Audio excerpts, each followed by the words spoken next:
ক্যারিয়ারের শেষ সময় এসে বড় ধাক্কা খেলেন সাকিব আল হাসান। বোলিং অ্যাকশনে ত্রুটি ধরা পড়ায় পরীক্ষা দিয়েছিলেন, কিন্তু পরপর দুই পরীক্ষায় অনুত্তীর্ণ হওয়ায় আন্তর্জাতিক ক্রিকেটে বোলিং নিষেধাজ্ঞা পেয়েছেন বাংলাদেশি এই অলরাউন্ডার। আইসিসির নিয়ম অনুযায়ী কোনো বোলারের অ্যাকশন অবৈধ ঘোষণার পর দুবার বোলিং পরীক্ষায় ব্যর্থ হলে তাকে নিষেধাজ্ঞা পেতে হবে। সাকিবের আগে ইংল্যান্ডের বার্মিংহ্যামে লাভবোরোতে বোলিং অ্যাকশনের পরীক্ষা দিয়ে অকৃতকার্য হন। এরপর ভারতের চেন্নাইও বোলিং পরীক্ষায় পাশ করতে পারেননি, ফলে আন্তর্জাতিক ক্রিকেটে আপাতত বল করতে পারবেন না বাঁহাতি এই স্পিনার। তবে চাইলে শুধু ব্যাটার পরিচয়ে খেলে যেতে পারবেন সাকিব। এর মধ্যে অ্যাকশন শোধরানোর কাজও চালিয়ে যেতে পারবেন।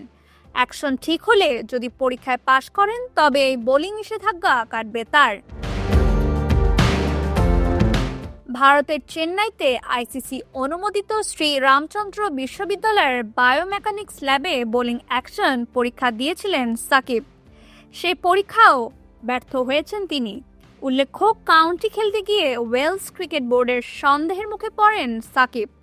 এরপর প্রথমে ইংল্যান্ডের লাভবোরো ইউনিভার্সিটিতে বোলিং অ্যাকশনের পরীক্ষা দেন। সে পরীক্ষায় পাশ করতে পারেননি, এবার দ্বিতীয়বারের মতো ফেল করলেন। Naushin Tasnim Rahman, Dhaka West news.